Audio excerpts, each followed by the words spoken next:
आप जो ये लेक्चर देख रहे हैं इसकी एक फ़ीस है, इसकी फ़ीस 10 रुपये है। आप ये जैज़ कैश हमारा अकाउंट है या जितनी आप पे कर सकते हो मोहम्मद नूर हसन के नाम से काइंडली पे कर दीजिएगा अगर तो आपको ये लेक्चर अच्छा लगे। आज का जो हमारा लेक्चर है ये हमारा कलेक्शन ऑफ लैंड रेवेन्यू का फर्स्ट लेक्चर है। अच्छा, सबसे पहले हम ये समझते हैं कि कलेक्शन ऑफ लैंड रेवेन्यू है क्या। देखिए, हमने सेक्शन 73 तक हमने अभी तक ये पढ़ा है कि लैंड रेवेन्यू लगाना किसने है, किस तरह लगाना है और कितना लगाना है। मैंने 3 लफ्ज़ बोले हैं, किसने लगाना है, किस तरह लगाना है और कितना लगाना है। ये 3 चीज़ें हम पढ़ चुके हैं।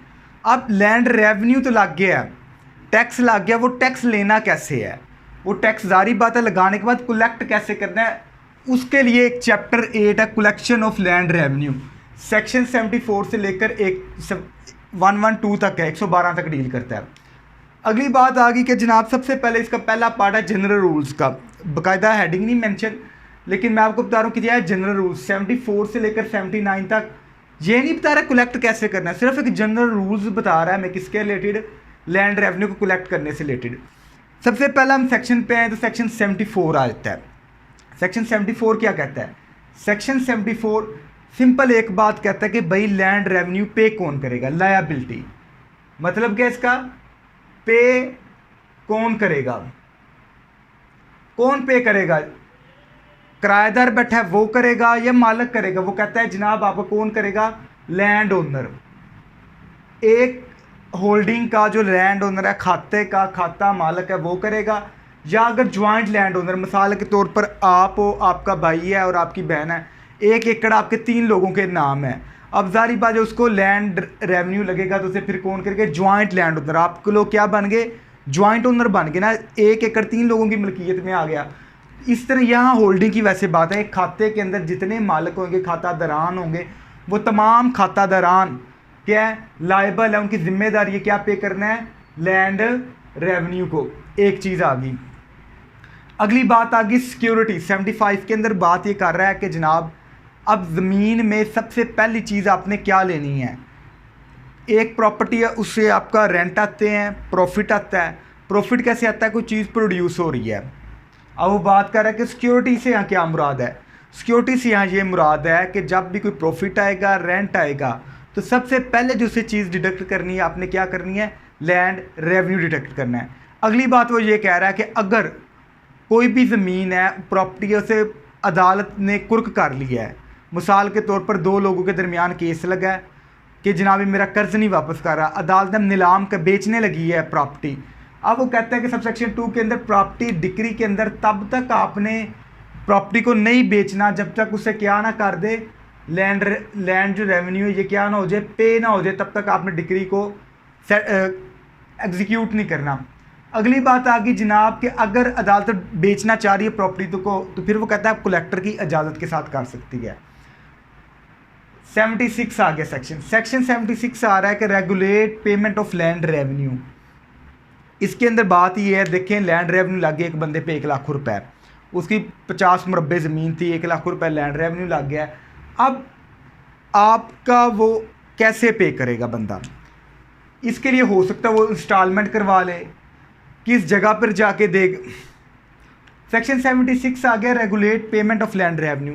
भाई जो आपका किस्तों में पे करना है, जो टैक्स है किस जगह पे करना है, किस तरह पे करना है, ऑनलाइन करवाना है, कैश जाकर देना है या गंदम जाकर दे देनी है, तो किस तरह करना है। इसके लिए वो कह रहा है कि आपका बोर्ड ऑफ रेवेन्यू गवर्नमेंट की इजाज़त से क्या बना सकता है, रूल्स बनाएगा कि इंस्टॉलमेंट में आया देने हैं पैसे, किस जगह जाके देने हैं और किस मैनर में, ऑनलाइन ऑफलाइन कैसे देने हैं।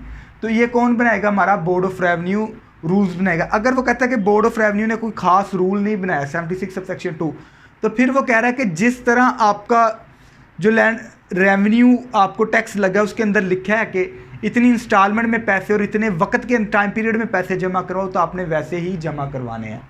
अगली बात आ गई 77, ये बोर्ड ऑफ रेवेन्यू के पास अख्तियार है कि ये रूल्स बना सकता है। अच्छा, ये रूल्स किसके रिलेटेड बनाएगा, बोर्ड ऑफ रेवेन्यू कलेक्शन के, लैंड रेवेन्यू को कलेक्ट कैसे करना है, रिमिशन के उसे कम कैसे करना है, सस्पेंशन के अगर सस्पेंड करना चाह रहा है। मिसाल के तौर पर एक इलाका है, वो पटवारी से कोई 20 मील दूर है, अब पटवारी ने उधर जाना है, अब जाकर एक चक्कर ही लगा सकता है, अब वो 3 चक्कर लगाता है तो उसका पेट्रोल का खर्चा काफ़ी ज़्यादा आ जाता है।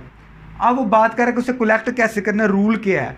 तो अब ये कलेक्शन का हो सकता है बोर्ड ऑफ रेवेन्यू ने कहा कि मैंने ये रूल बना दिया है कि जब आपने जाना कैश ले लो, अगर कैश ना दे तो आपने क्या कर देना है, उससे गंदम ले लेनी है। अगर उसके बाद पैसे ना हो तो आपके पास अख्तियार है, रिमिट कर दो, कम कर दो, ले आओ एक बार, ताकि जो दूसरा तुमने चक्कर लगाना ना उतना रेवेन्यू नहीं हमने कलेक्ट होना जितना उस पर कॉस्ट आ जानी है। तो ये उसके वैसे जनरल में बात कर रहा हूँ कि वो किसी को भी कम कर सकती है रेवेन्यू, उसको सस्पेंड कर सकती है। जिसे 70A के अंदर हमने पढ़ा था, एक चार्ट है, अगर आपने नहीं पढ़ा तो पढ़ लीजिएगा, उसमें वो कम ज्यादती कर सकता है बोर्ड ऑफ रेवेन्यू। ये 77। 78 आ गया कोस्ट। देखें आगे जाके हम सेल के अंदर पढ़ेंगे, प्रोक्लेमेशन होती है पीछे अपने सेक्शन 26 24 के अंदर हमने बातें पढ़ी हैं पीछे भी। होता यह है कि जो हमारा रेवेन्यू ऑफिसर्स हैं, ये प्रॉपर्टी को सेल करने से लेकर लैंड रेवेन्यू अनाउंस करने तक क्या करते हैं, अखराजात आते हैं। मिसाल के तौर पर उन्होंने एक पेज के ऊपर, एक डाल बाच या रेवेन्यू एक पेज के ऊपर जिस तरह बिल हमारे घर में आते हैं, अगर ये बिल बना कर दे रहे हैं, ज़ाहिर बात उसमें कोई खर्चा भी आया है, या उन्होंने कि नीलाम करने लगे थे ज़मीन तो उसका इश्तिहार देना है। आगे जाके मिस सेक्शन को याद रखिएगा। 78 ये कहता है कि जहाँ जहाँ खर्चा आएगा ना अदारे का इसके अंदर लैंड रेवेन्यू के अंदर, तो वो उस खर्चे को as an arrear of land revenue recover कर सकता है प्रोसेस के ऊपर जब जब खर्चा आएगा। अब वो कहता है कि अच्छा एरियर से क्या मुराद है, इसकी हमने सेक्शन 4 के मैंने एक लेक्चर है इसके अंदर, वो देखेंगे एरियर को मैंने डीपली डिफाइन किया है। अच्छा एरियर से मुराद ये है कि उसे इस तरह कलेक्ट करना खर्चा जैसे उसके ऊपर वो टैक्स लगाया। मिसाल के तौर पर एक बंदा उसकी प्रॉपर्टी का 1000 रुपये लैंड रेवेन्यू बन रहा है, 100 रुपये खर्चा आया है, अब उसे 1100 रुपये समझा जाएगा land revenue. As an arrear आपने क्या करना है, उसे कलेक्ट। सेक्शन 79 के अंदर सिंपल एक बात है कि जनाब अब उसको एरियर लग गया। अब एरियर की सबूत क्या कि वो लगा उसके ऊपर एरियर, उस पर अखराजात आए हैं, तो कहता है कि एक सर्टिफाइड स्टेटमेंट ऑफ अकाउंट बनाएगा रेवेन्यू ऑफिसर, उस पर लिख देगा कि जनाब हमारा खर्चा कॉस्ट क्या है प्लस लैंड रेवेन्यू क्या है। ये जो कॉस्ट होगी इसे किस तरह लिखेगा, एरियर के अंदर, ये क्या बन जाएंगे एरियर। तो इसे सर्टिफाई करना है रेवेन्यू ऑफिसर ने, तो ये हतमी सबूत समझा जाएगा कि क्या ये कॉस्ट आई है। तो इसका इफेक्ट क्या होगा, अगर वो एरियर बनाता है तो एरियर कैसे, कॉस्ट कैसे रिकवर की जाएगी, as a land revenue arrear recover करेगा फिर वो।